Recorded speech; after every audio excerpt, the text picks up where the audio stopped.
Bom, vamos que vamos. Vamos começar. Sexta-feira, né?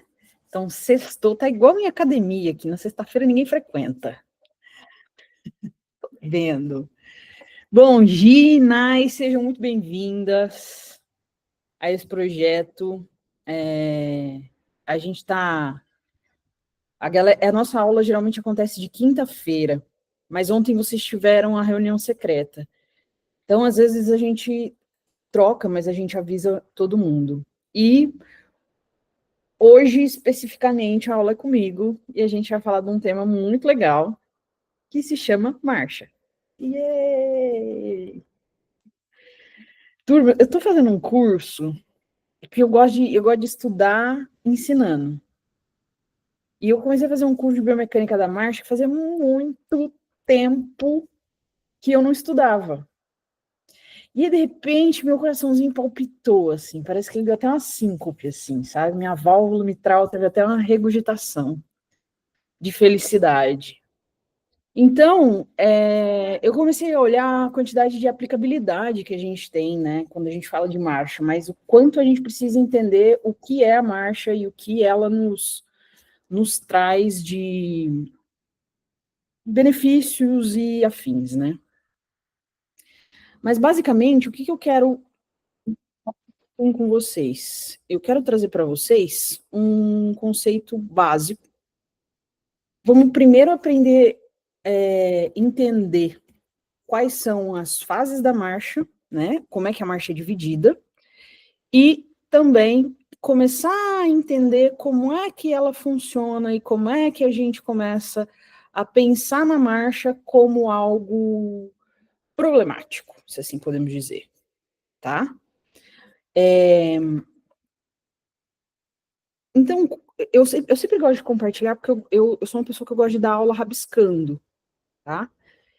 Então, vocês vão ver minha tela, eu vou até colocar um pinzinho fixado aqui, vou me fixar também.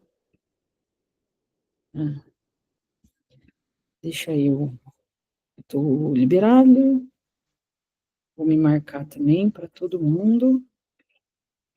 Isso, que aí, quando a gente começa a olhar, acho que eu pequeno vai ficar melhor, acho que assim fica melhor, né? Dá para ver o rolê grande.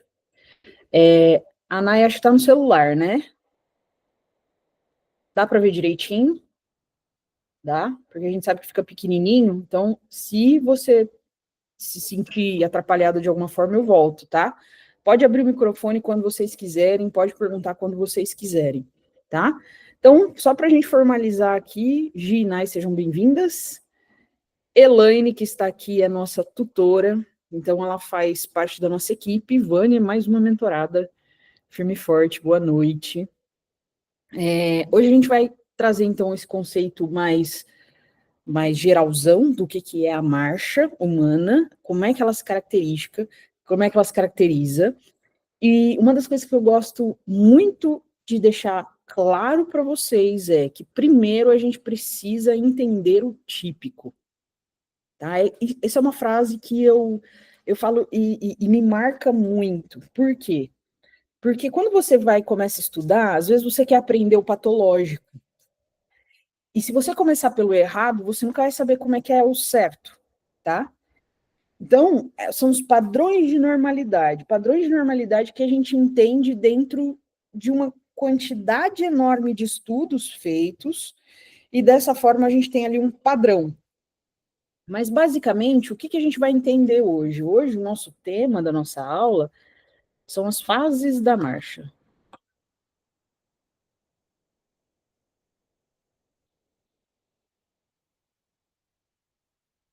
Para a gente começar a entender, eu ia fazer hoje uma aula mais de perguntas e respostas, mas, por causa da quantidade de pessoas, o que a gente vai fazer? Tacar conteúdo, porque eu sou dessas, entendeu?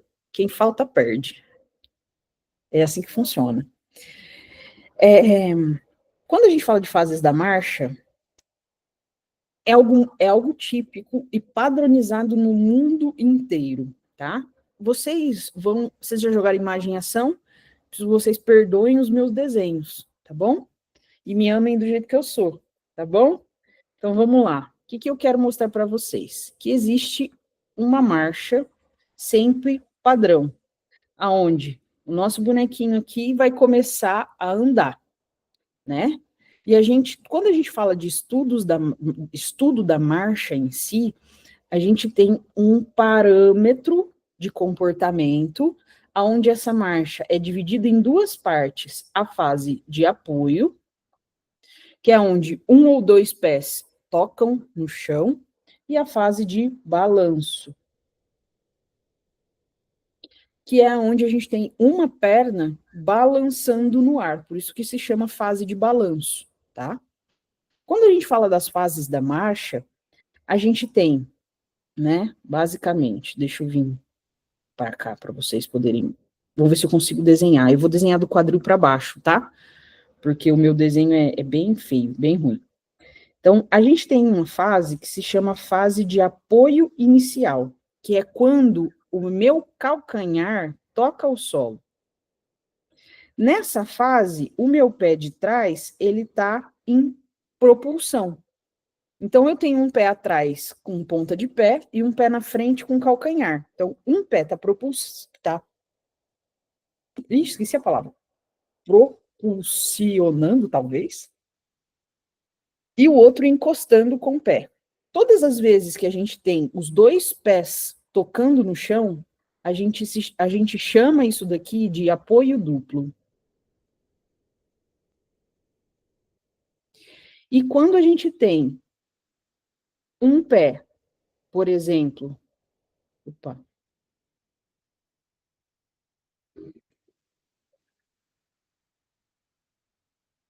Peraí, gente, peraí, que aqui é interpretação, tá?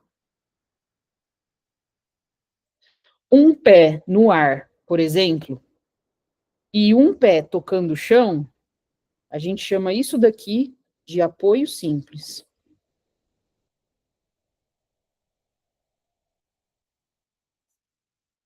Tudo bem? Então, existem grandes divisões aqui. Na fase de apoio da marcha, a gente tem apoio duplo, simples e duplo. Na fase de balanço da marcha, a gente só tem apoio simples. Por quê? Porque está balançando a outra perna. Tá? Ainda dentro disso, a gente divide, eu vou até pegar aqui a imagem, que eu acho que vai ficar mais fácil até para vocês poderem visualizar.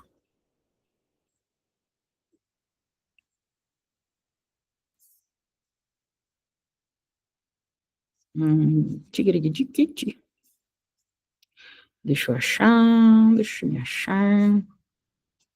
Vou falar desse daqui. Eu vou compartilhar agora é a minha tela aqui do computador, tá?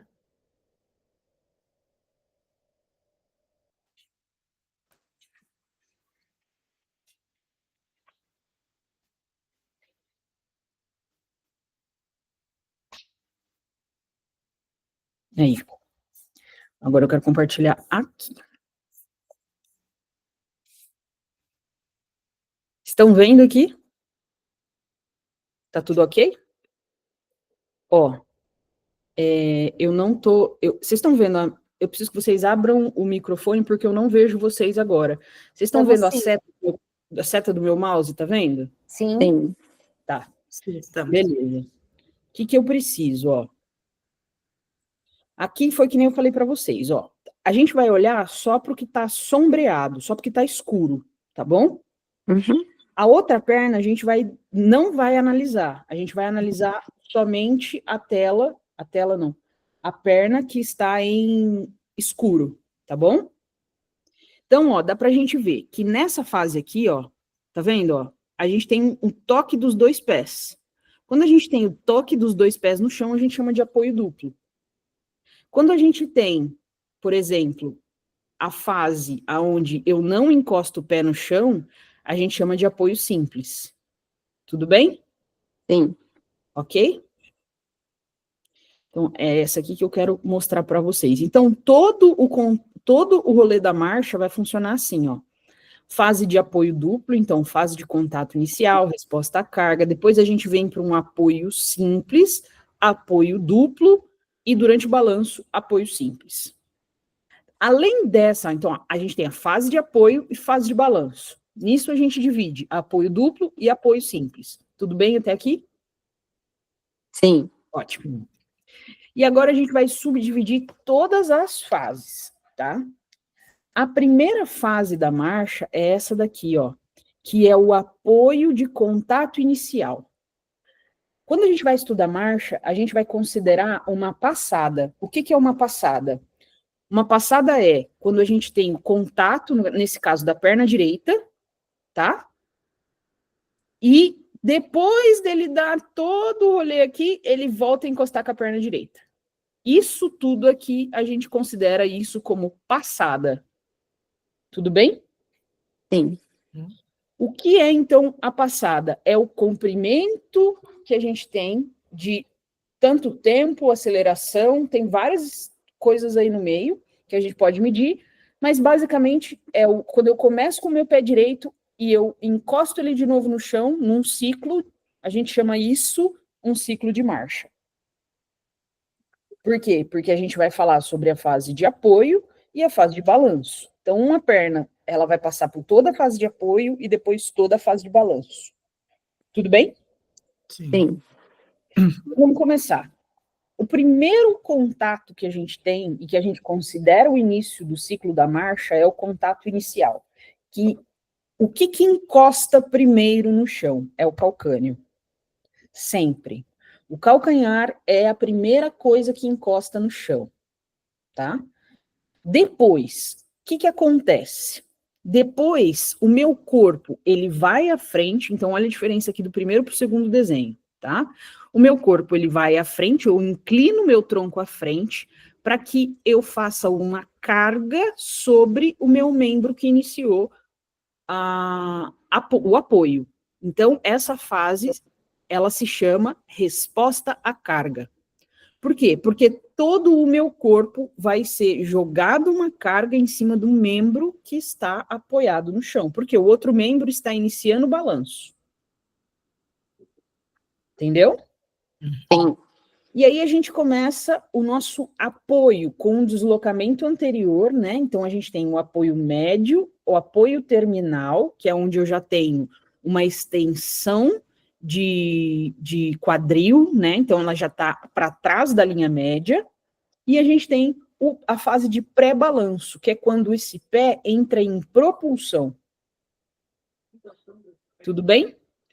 E aí, quando esse pé entra em propulsão, ele vai para o ar. A gente entra aqui com a força dos isquiotibiais, dos gastrocnêmios, ele sobe a perna, e isso automaticamente gera uma inércia. Essas forças, basicamente, da fase de balanço, elas são inerciais. Vocês lembram o que é inércia? Não. Eu gosto dessa sinceridade, porque eu acho que é importante. Não adianta você fingir que sabe. Entendeu? A inércia, ela é basicamente assim. Se eu balanço um membro e relaxo a minha musculatura, por causa da velocidade da aceleração, esse membro vai continuar balançando. Então, ele não tem uma força sendo aplicada sobre ele, mas pelas forças que já foram aplicadas anteriormente, ele relaxa e ele tem um movimento que ele é inercial. O que isso significa? É a mesma coisa do tipo assim, quando eu freio o carro de uma vez, eu não faço assim? Sim. Por que eu faço isso? Porque o meu corpo está na mesma aceleração do carro. E quando eu freio e eu paro, corto a aceleração, o meu corpo continua acelerando. Por isso que eu faço isso. Eu faço de propósito? Não. Não. Eu faço isso porque o meu corpo quis fazer isso? Não. É simplesmente uma força de velocidade sendo aplicada, de repente uma parada brusca, e isso automaticamente faz com que eu gere esse movimento.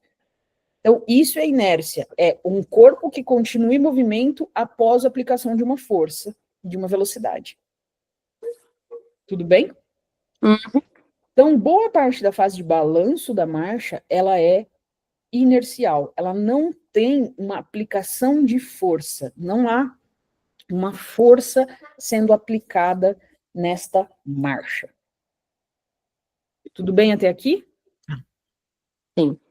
Onde estamos? Aqui. Existe algo... Acho que deixa eu ver se eu pulei aqui. Então, só para recapitular, tá? Só para recapitular, as fases da marcha: contato inicial, resposta à carga, apoio médio, apoio terminal, pré-balanço, balanço inicial, médio e terminal. São 8 fases. Tá bom? Uhum. Quando a gente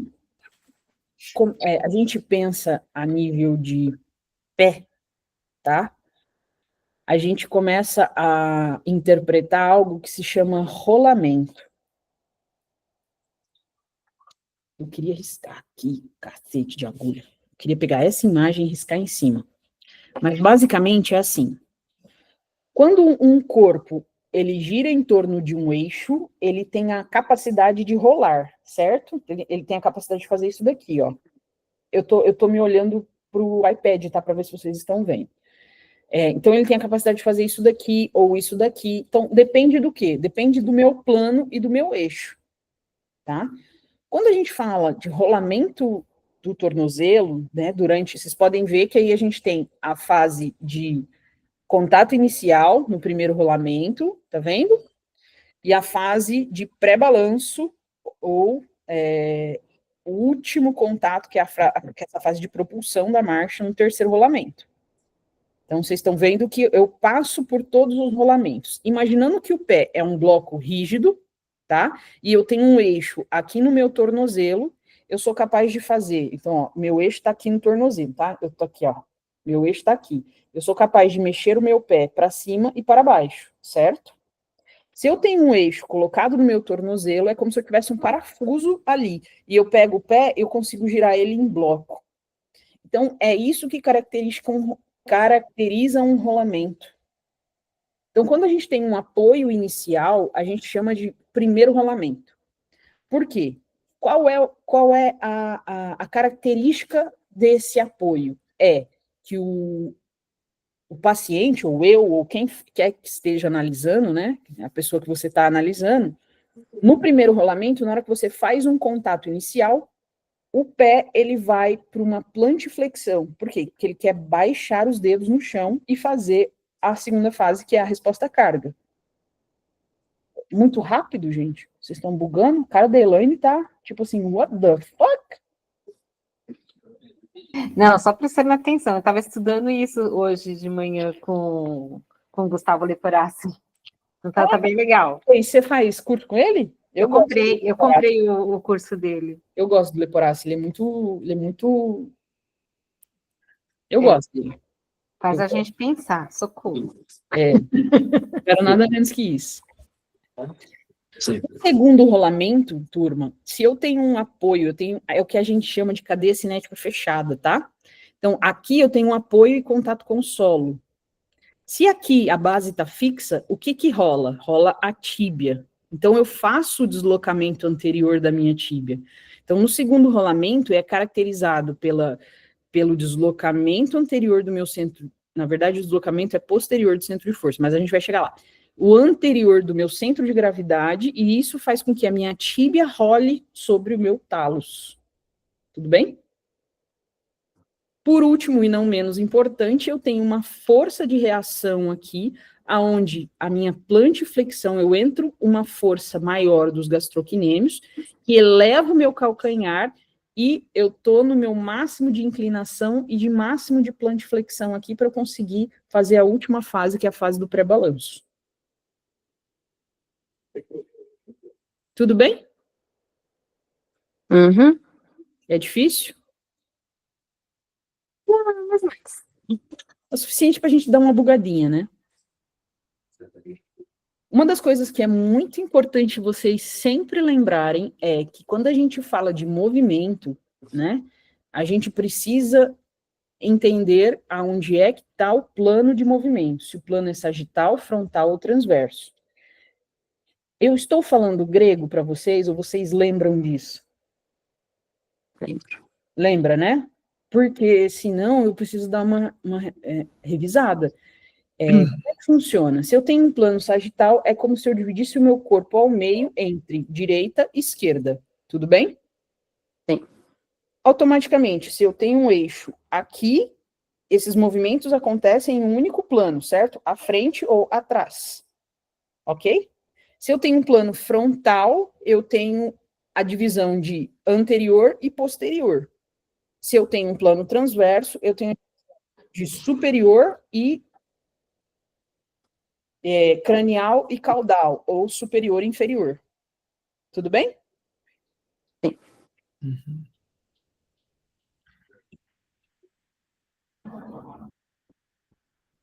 Eu não vou falar de ângulo com vocês, não, porque senão vocês vão vulgar. Deixa eu ver se eu consigo. Não, aqui eu vou falar sobre esse movimento especificamente. Tá?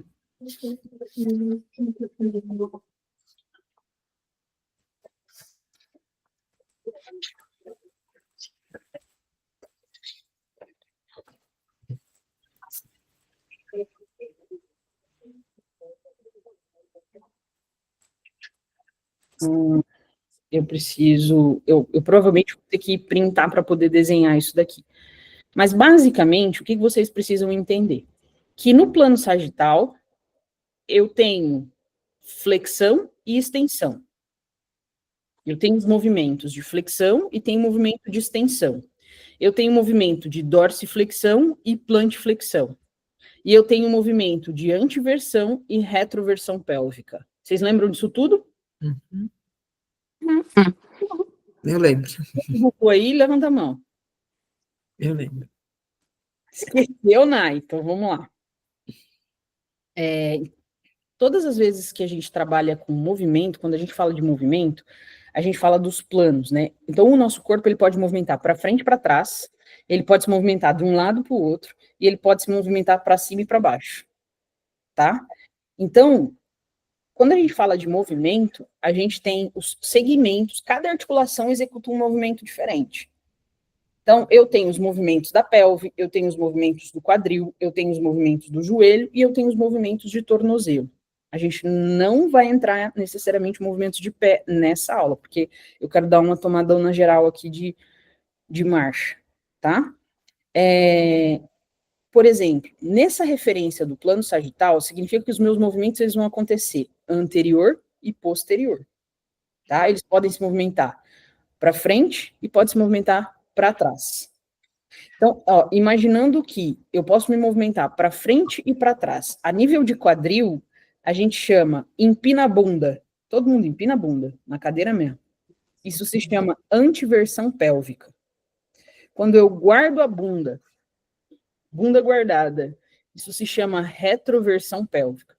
Esses são os dois movimentos que acontecem no plano sagital, tá?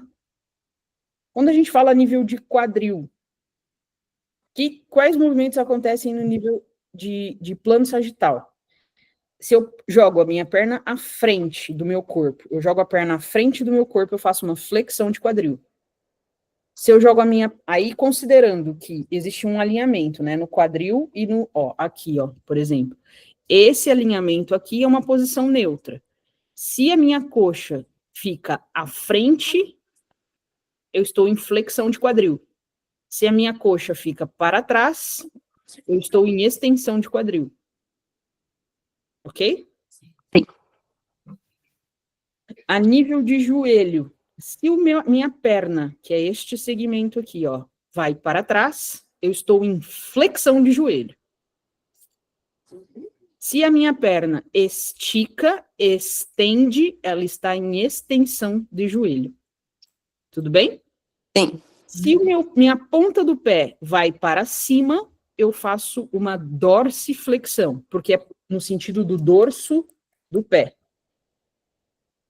Se a minha ponta do pé vai para trás, eu faço uma plantiflexão. Esses são os movimentos que acontecem no plano sagital. Tudo bem? Sim.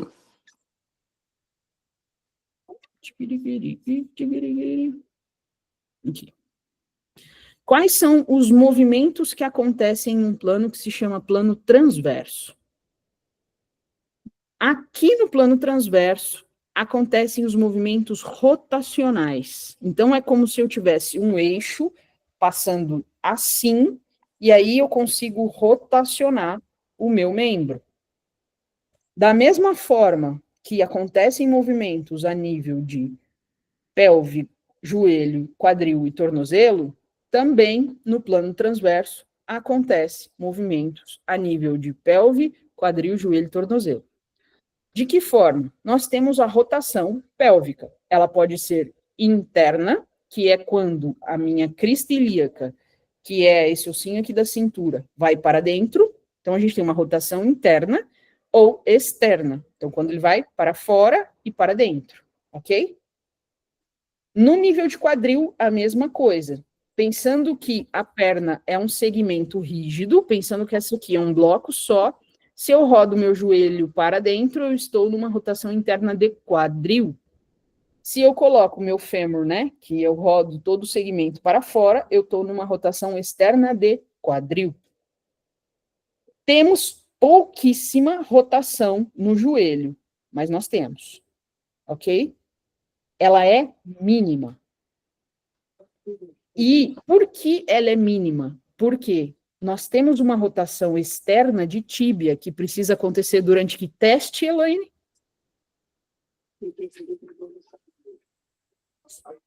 Você não prestou atenção, né? Você estava em Nárnia, né? Só é chamada oral da hora, assim, pá! Pra ver se você está esperta. Vamos lá. A rotação externa de tíbia, ela acontece e é evidente em que teste? O Jack Test. Yeah! Calma, só fiz uma viagem. Foi só uma viagenzinha e voltou. Tá. De volta ao planeta Terra. E aí, por que a rotação de tíbia é importante? Porque ela está interligada diretamente com a elevação, no caso a pronação, e a supinação do arco plantar. Quem bugou, levanta a mão. Ai, que delícia, verão. Sabe o que eu acho maravilhoso? Se der merda em uma coisa, o resto não funciona. Entendem? Quando a gente tem uma porcaria acontecendo em uma única articulação, é o suficiente para dar merda nas outras. Ah, a Elaine está transcrevendo. Depois você me passa essa inteligência artificial aí, mulher. Oxe, você tá rápida. E aí, tudo bem? Entenderam? Ou não? Mais ou menos, né? Vocês estão com uma cara de... Essa rotação de tíbia aí eu dei uma... deixa eu fazer um negocinho. Fazer um negocinho aqui. Fazer um trem. Vamos ver se funciona. Deixa eu parar de compartilhar daqui. E ó, vocês vão ver de baixo para cima, Natália Targas. Eu quero fixar. Epa, peraí. Esta.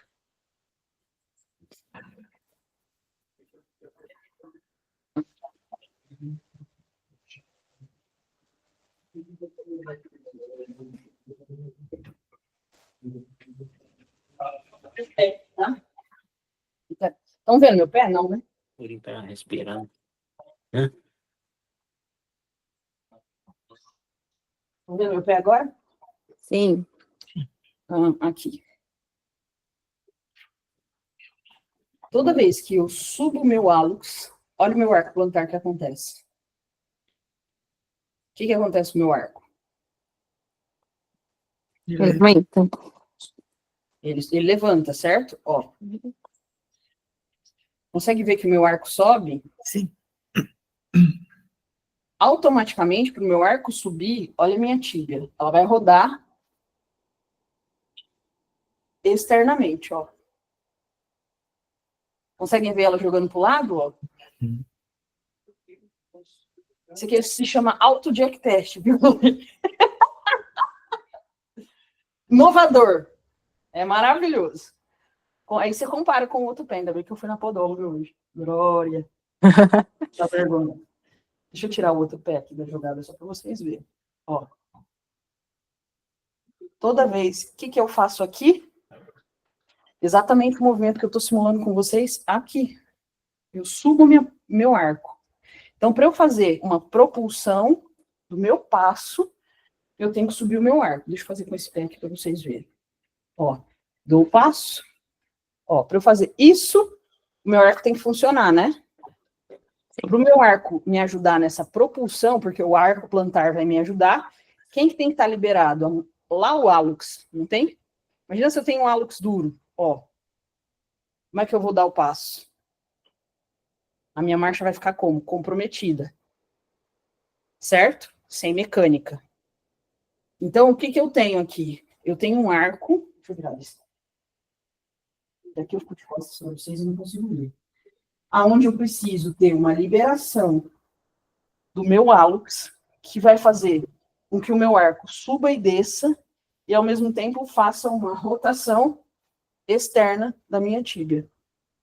Esse movimento aqui, a gente simula no nosso paciente, ele se chama Jack Test. Que vocês vão ver lá no nosso conteúdo. É uma delícia pegar o bonde andando, né, meninas? Mas tudo que eu tô falando aqui é novidade para as outras meninas também, tá? Não é nenhum bicho de 7 cabeças, mas é novidade também. Então, ó, se eu tô fazendo a minha marcha e eu vou dar o passo, ó, contato inicial, fase de recepção do meu apoio, apoio médio, aí eu vou entrar com o outro pé em balanço, ó. Se eu solto a perna, ela vai embora, né? Até que eu faço contato inicial com a perna contrária, e aqui eu entro em fase terminal e pré-balanço. Tudo bem? Sim.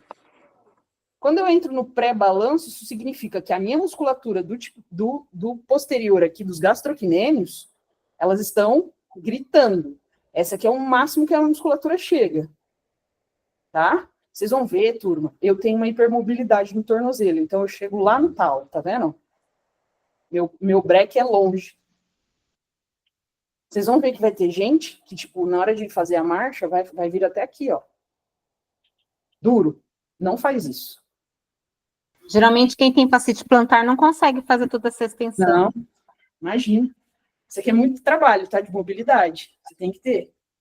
Então, aqui, ó, se eu não tenho esse hálux livre, se eu não tenho a supinação do meu arco plantar, se eu não tenho a rotação externa da minha tíbia, você concorda comigo que isso aqui vai estar comprometido?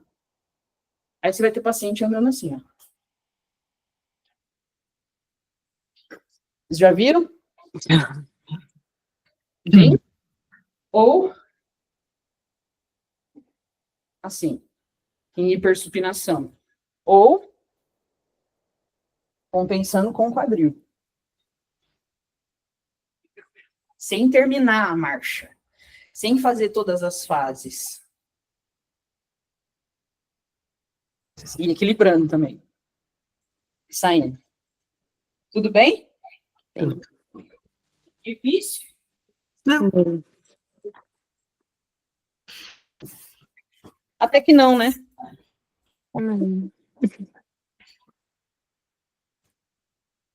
Dúvidas? Eu todas. Pode perguntar aí, ué. Tô aqui para isso. Não, é que a gente, por exemplo, é que as meninas estão começando, então eu não vou bugar, não, deixar elas fazerem a pergunta, porque como eu estou mais avançada, é fácil? É e não é, porque quando a gente começa já não olhar mais só para o pé, a gente começa a olhar para o joelho, a extensão do quadril, como está o tronco, então você começa a fazer uma junção e acaba dando aquela bugada de você estar... Agora, se você for olhar só para o pé, você vê, ele está fazendo uma passada menor, uma pessoa que se ele está andando mais rápido, a velocidade, se ele está fazendo, né, elevando o joelho. Então, quando eu junto tudo, então deixa só as meninas fazerem as perguntas. Olha só como um ato tão simples. Quem daqui já prestou atenção em como anda? Né? é um gesto tão simples, mas tão complexo. Uma vez eu fiz uma prova na minha faculdade, uma pergunta. Uma prova descritiva. A pergunta era assim, na verdade ele pediu para descrever. Descreva quais são os movimentos ósseos do tornozelo, joelho e quadril durante o sentar e levantar.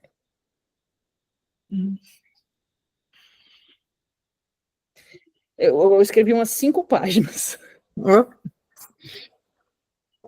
Eu não quero que vocês assustem. Gi e Nai, não assustem, tá? Vocês já estão entrando num laboratório, gente.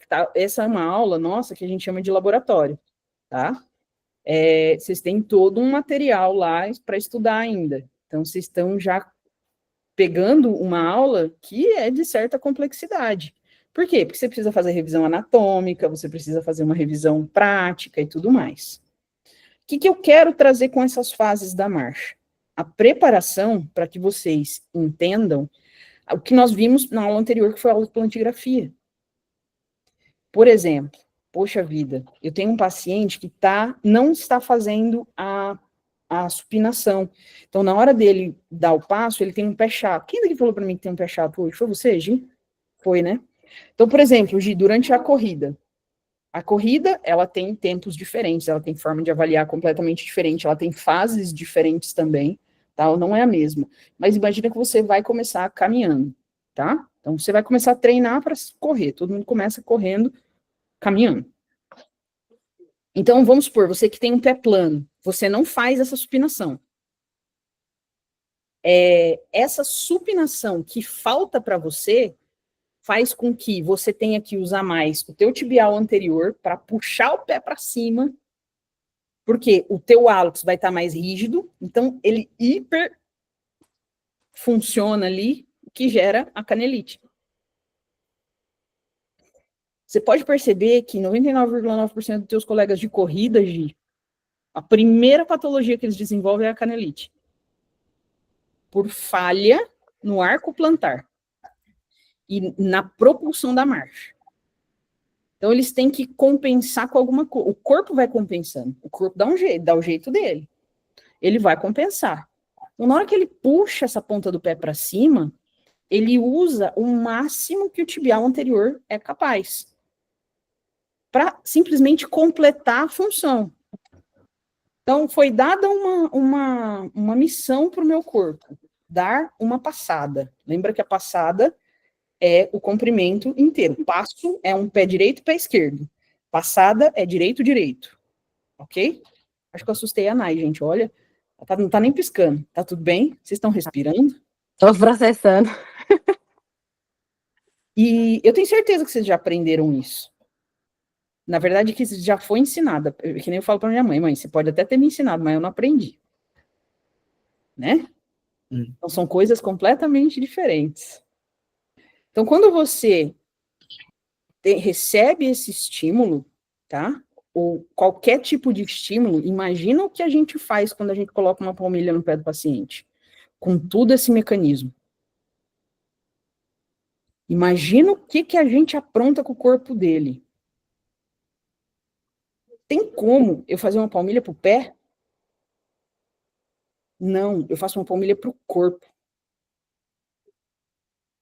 O que eu quero realmente mostrar para vocês é que qualquer órtese que eu utilizar para auxiliar um movimento, seja lá qual for, mesmo que seja o tape, tá?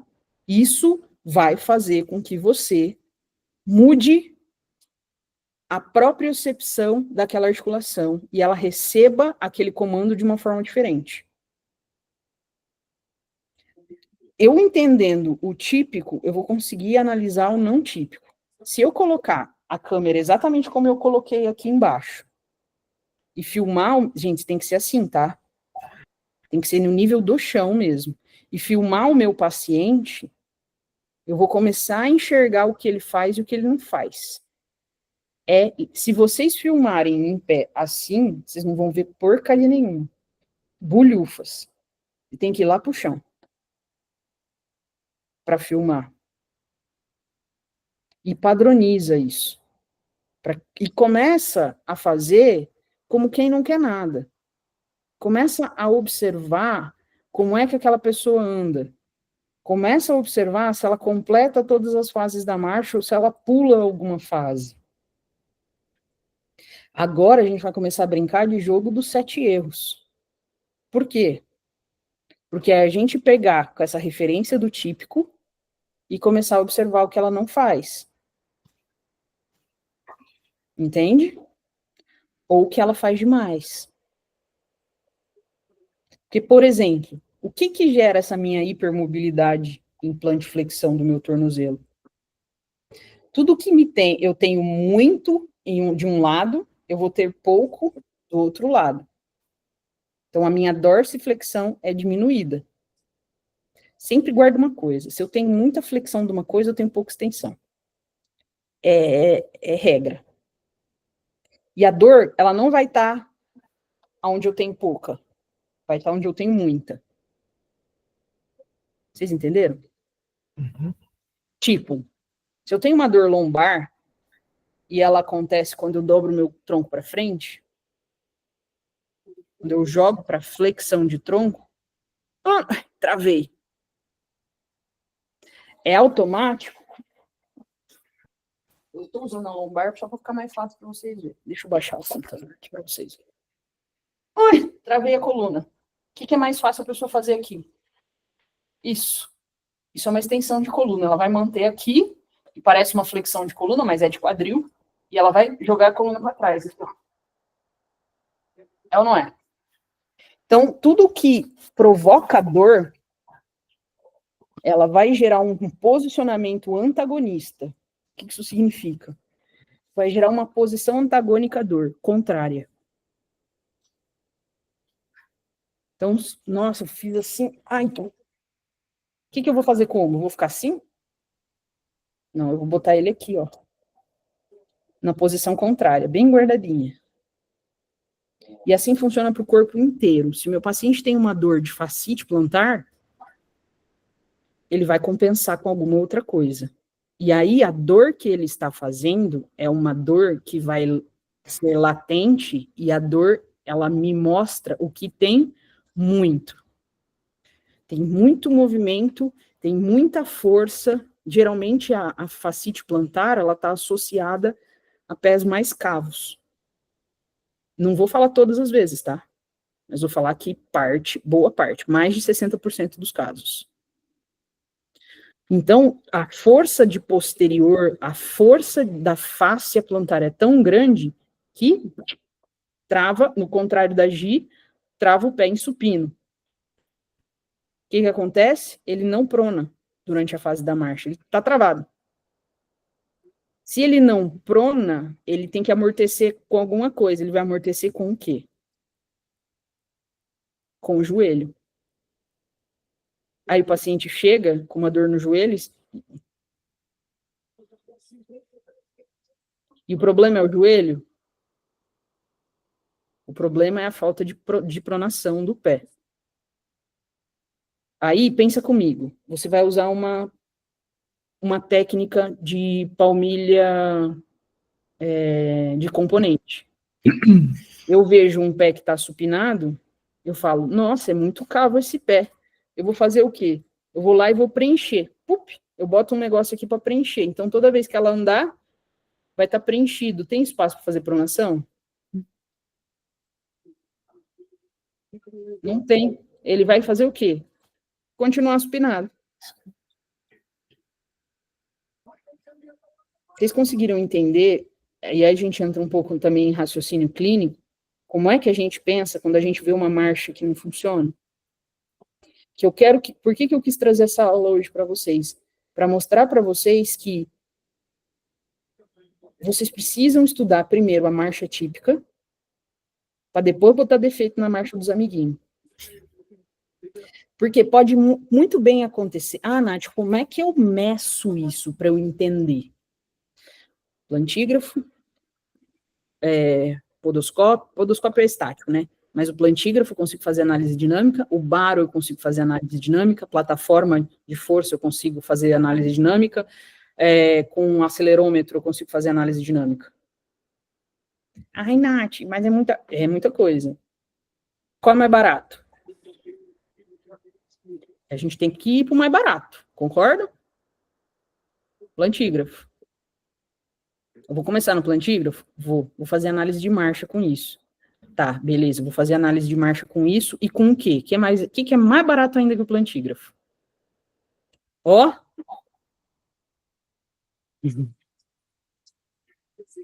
E isso é treino. É treino. Muito treino. Quando eu trouxer para vocês exemplos e a gente tiver laboratórios de patologias, aí o bicho pega. Porque vocês vão olhar e vão falar assim, não tô vendo nada. Tá tudo igual. É igual quando a pessoa vai com... Isso me mata. Qual esmalte você acha melhor? Esse aqui, que é o beijinho na boca, ou esse daqui, que é o cintilante noturno? É idêntico.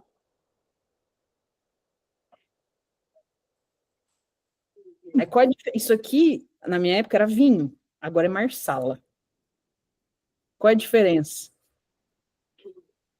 Tem gente que tem mais sensibilidade. E é treino. Vocês conseguem entender que é treino? Eu faço isso há 16 anos. Há 16 anos eu boto defeito nos outros. E sabe o que é legal? Vai andar no shopping. Começa a reparar o jeito que o povo anda. Começa a reparar os homens que andam com a bunda mais guardada, como é que fica o pé e como é que fica o joelho deles. Começa a perceber na população negra, mulher, que nasceu, passou 7 vezes na fila da bunda. Por quê? Porque a anatomia deles é diferente. Entende?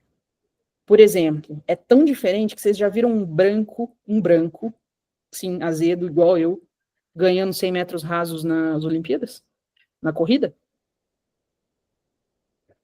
Vocês já viram um negro medalhista de ouro na natação? Vocês já viram um branco cantando no coral da igreja americana? Não tem, não existe. Por quê? Por causa das variações anatômicas entre as raças. Vocês já viram um japonês com bunda? Ou nariz?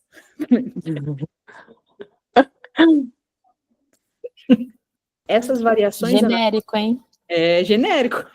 Genérico tem. Não é original. Não.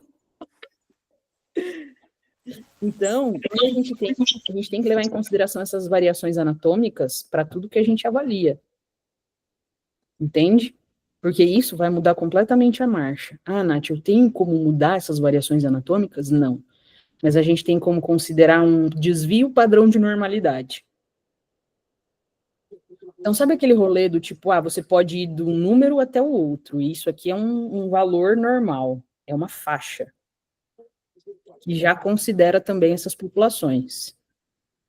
Não vou entrar em física com vocês, porque eu não acho que isso é viável agora, eu acho que precisa de um amadurecimento maior de conhecimento, para que a gente possa discutir, por exemplo, força de reação ao solo. Resposta do corpo à força de reação ao solo.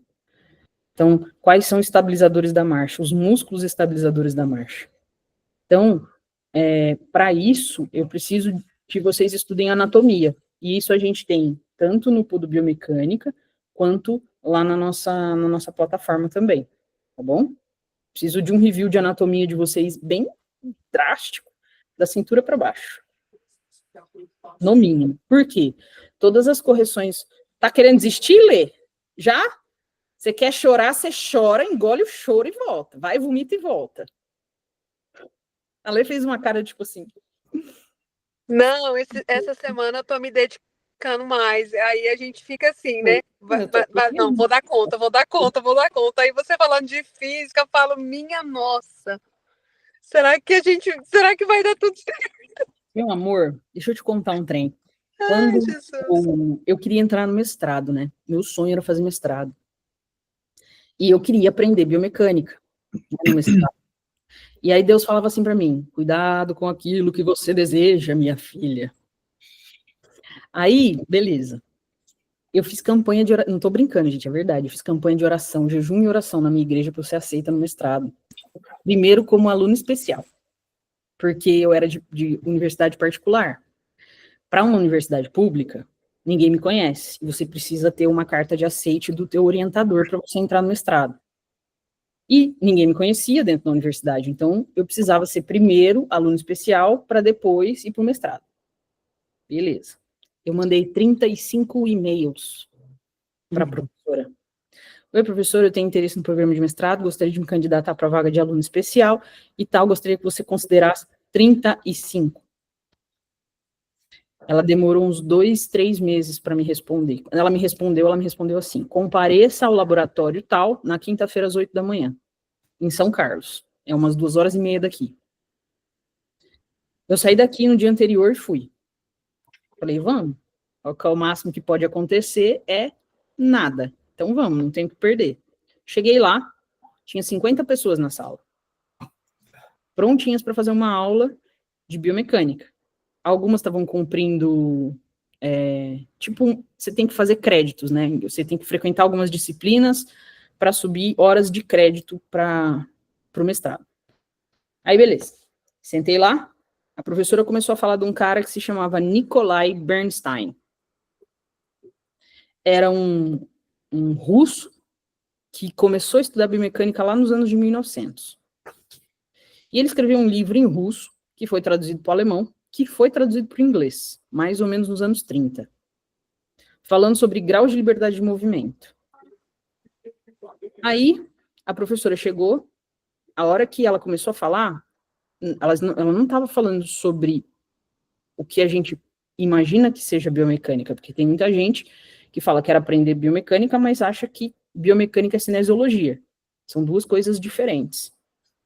Biomecânica é estudo dos ângulos, das forças e de tudo que é fator externo e interno que influencia no movimento.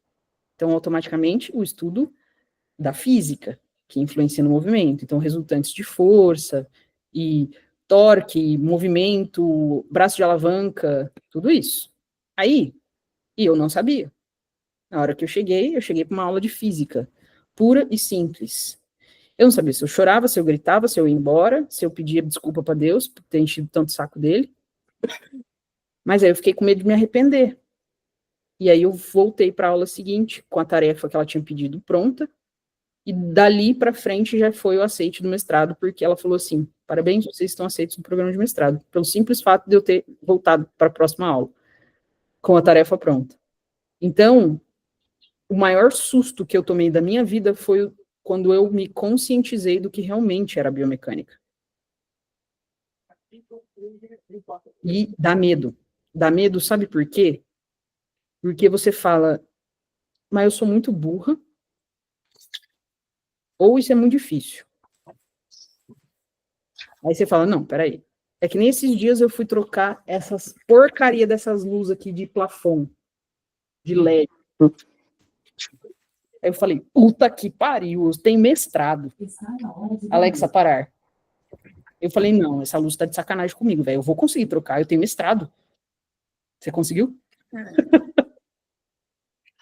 Eu não consegui. Eu precisei, vi tutorial no YouTube. Falei, não, meu nível de conhecimento é maior do que o nível de colocação dessa luz. Eu precisei chamar meu vizinho, porque eu não dei conta. Então, eu falo que tem coisa que vai te desafiar, e pode ser uma coisa mais idiota do mundo, como uma análise de marcha. Mas a partir do momento que você enxergar isso pela segunda vez, já vai ficar mais fácil que a primeira. Você assistir isso pela terceira vez, vai ficar mais fácil que a segunda. Você não vai aprender de uma vez só. Você vai ter que botar defeito em muita gente para poder entender. E às vezes você vai olhar e vai falar assim, cacete, o que eu fiz? Que nem esses dias, acho que a Ana Paula perguntou alguma coisa do Joanete lá, do Joanete falso. Eu falei, eu não sei nem o que eu comi no almoço, faz tanto tempo que eu não vejo essa aula que eu nem lembro mais o que eu pensei na hora. Então, o que acontece? Quando você faz uma avaliação, entenda que, independente do que você faça, você precisa metrificar. Então, dados. Ó, eu enxerguei isso, eu vi aquilo outro, eu fiz aquilo outro. Então, comecem, primeira tarefa de hoje é vocês avaliarem as marchas dos coleguinhas, começar a botar defeito. Começa a botar defeito, eu acho que esse joelho tá muito dobrado. Olha, porque o outro não tá tanto. Esse aqui, na hora que você anda, dobra menos, esse dobra mais. Então, começar a avaliar de forma mais simples, para depois você aumentar o nível de complexidade. Tudo bem? Perguntas?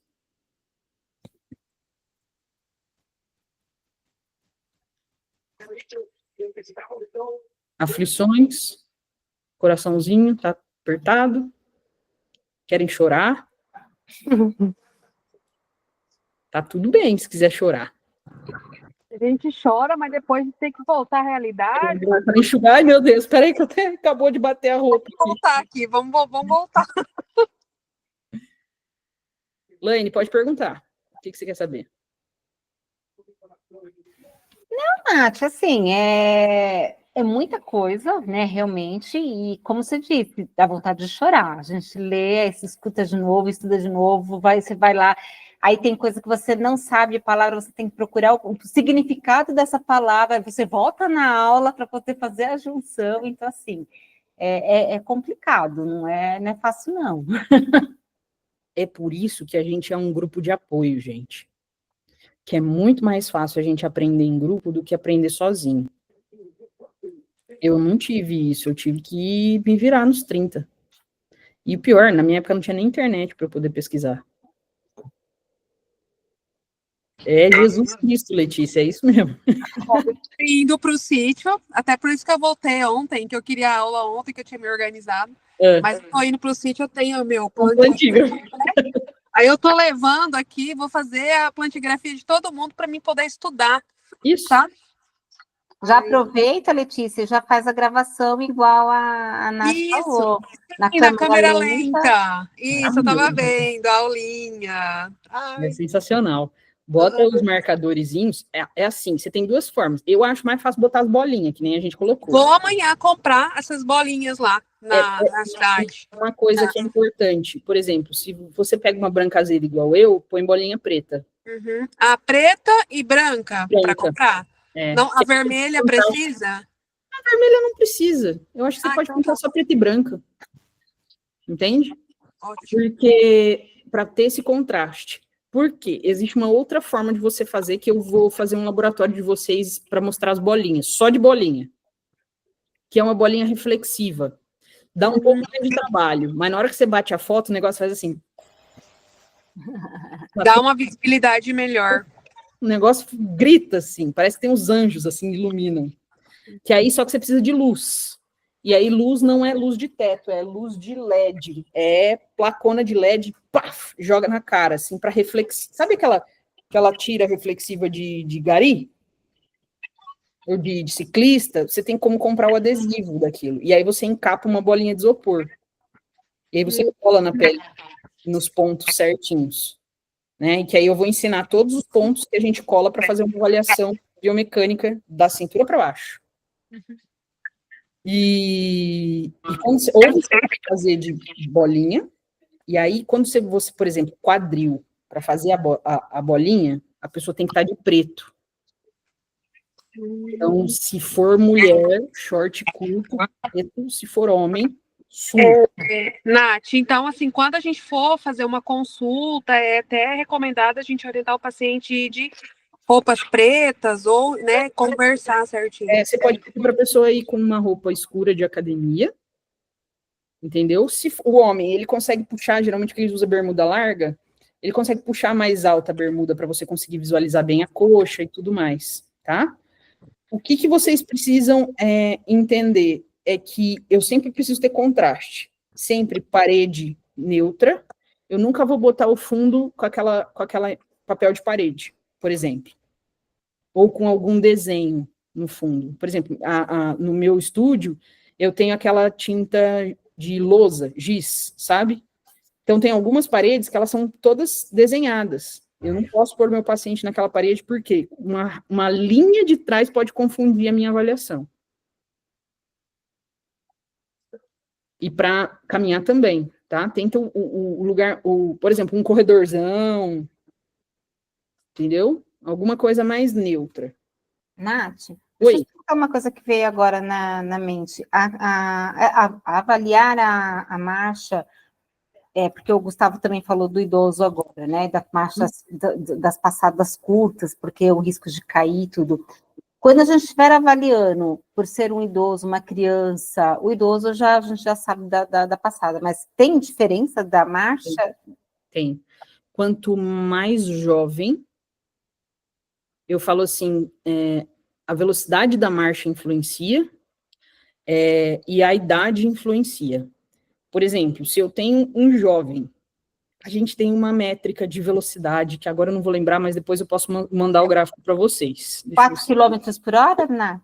Não, Não? metros por segundo a gente mede. Quilômetros tá. por hora, não. É metros por segundo. E aí, eu acho que é 1,2, se eu não me engano, a normalidade. E quanto mais rápido esse jovem anda, mais rápido esse idoso vai andar, maior a expectativa de vida e baixo risco de queda. Então, eu brinco que eu falo assim, a gente tem que entender que o idoso ele vai desacelerar, ele vai diminuir o tamanho da passada e do passo.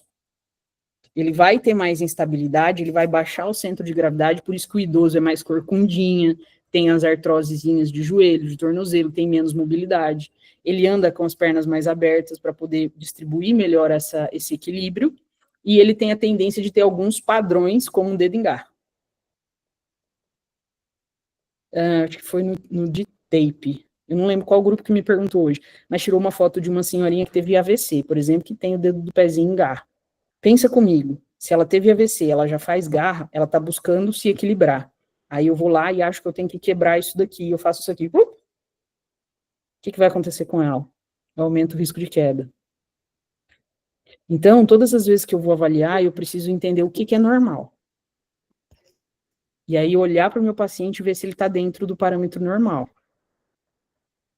Entende? Porque um idoso que anda muito rápido e tem uma passada curta, ele tem maior risco de queda.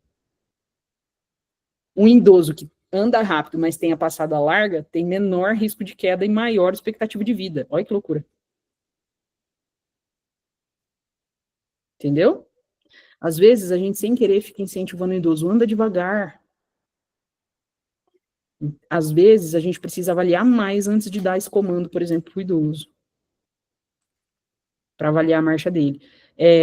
Eu não trabalho com crianças, né, geralmente, mas a criança tem algumas tendências de marcha também por causa de algumas hipotonias, mas a maior parte das crianças que eu pego são crianças escolióticas. Então, são crianças com discrepância e escoliose. Guardem uma coisa.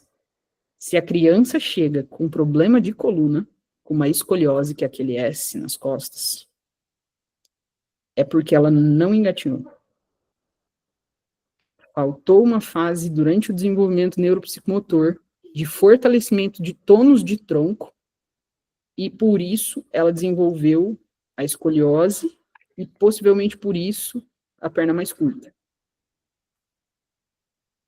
Pode falar, Nai. Isso é uma regra? Vai Não ser é sempre regra, assim? isso é empírico. É empírico de observação clínica mesmo. 99,9% de chance. Porém, se eu tenho uma escoliose, eu vou investigar uma perna curta. E se eu tenho assimetria de tipo de pé, então eu tenho um tipo de pé plano e um normal, eu vou investigar uma perna curta. Que jeito que eu investigo uma perna curta? Tem os exames de teste físico, mas tem a escanometria. Exatamente. De preferência, já pede para o paciente já ir atrás de uma escanometria. O que é isso? É um exame, um raio-x do membro inferior inteiro, em posição em pé, não pode fazer deitado, tá? Tem que ficar em pé, ortostatismo. Para a gente medir o tamanho desse membro e aí sim descobrir. Por exemplo, se eu tenho um paciente que anda com o quadril, tem uma assimetria de quadril muito grande, então na hora que eu faço palpação, que eu vejo que está muito diferente, eu também posso, por quê? Porque ele vai compensar. Então eu falo, opa, aqui tá muito alto, aqui tá muito baixo. Eu olho lá, o tipo de pé, um é plano, o outro é normal. Pô, batata, perna curta. Eu boto no baro, a linha central tá torcida, batata.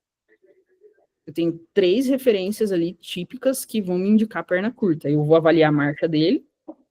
Se a marcha dele estiver compensando, se não tá. Aí, gente, é muita coisa, às vezes, na hora que a gente vai fazer uma avaliação. Então, por muitas vezes, por exemplo, a marcha eu avalio em cima do baro. Quando eu filmo ele andando, eu já filmo em cima do baro, para visualizar. Então, eu não tenho baro, não tem problema, manda ele andar, observa ele andando. Vê se ele joga o pé para fora, joga o pé para dentro, anda na ponta. Começa a perceber algumas compensações da marcha dele, começa a marcar. Não sei o que isso significa, não tem problema, só anota, depois a gente pensa. Entendeu? O mais difícil de montar um quebra-cabeças de 5.000 peças não é achar as peças, é juntar. E o mais difícil de fazer raciocínio clínico é juntar todos os parâmetros que você tem na mão. Tudo bem? Tudo, acho que eu nem vou dormir hoje, já vou começar a pesquisar aqui, que eu já anotei, um estabilizador, biomecânica. É assim mesmo, tá, gente? É natural. Eu vou dormir, no caso, eu tô tranquilo. Na verdade, a Alexa já mandou você ir dormir. Ela já me... Todos os dias, às 9 horas da noite, ela fala, é hora de dormir. Por quê? Porque é a hora que eu começo a desacelerar. E se deixar, a tia trabalha até 2 horas da manhã sem doer. E eu tô aqui montando aula. É assim. Tudo bem? Gi, Nai, o que vocês acharam? Bateu arrependimento, uma dor no coração? Isso é natural, tá, gente? Às vezes, até porque vocês já, tipo, começaram no laboratório, então bateu não. Que bom, Gi, então você não tá tão assustado assim. Às vezes, gente, tudo que eu falei aqui, isso aconteceu comigo, tá? Os meus professores, eu brinco, eles tentavam explicar, mas nem eles entendiam. Então, às vezes, ficava um pouco mais confuso, eu tinha que buscar algumas informações, mas guarda uma coisa, a primeira coisa que eu quero que vocês realmente aprendam e fixem bem é as fases da marcha. Guarda. Tato inicial, recebimento de carga, fase terminal, fase final, pré-balanço. Quer dizer, curso em qual plataforma, Nath? Gi, você deve ter recebido por e-mail, mas eu te mando o acesso no teu WhatsApp também, tá? A plataforma é SL Educação, porque está no nome da empresa. Beleza, crianças? Tudo bem? Sextou, então. Tamo junto. Se vocês tiverem alguma dúvida, pode me avisar. Assim que essa aula subir aqui na nuvem, eu já disponibilizo ela lá na plataforma, dentro do espaço de laboratórios de análise, tá bom? Perfeito. Conceitos minimamente básicos de análise de marcha, tá? Maravilhosa a aula, Nath. Obrigada. Tamo junto. Eu acho que sim, Gi, eu acho que é isso mesmo. Mas não tem problema, eu já vou ver se você está aqui na plataforma, se você já tiver, eu já mando o acesso para você. E Nai também. Tá bom? A gente vai se falando. Beijo, crianças. Tamo junto. Boa noite. Boa noite. Boa noite. Tchau, tchau. Tchau. Beijos, tchau, tchau. Agora que eu preciso disso.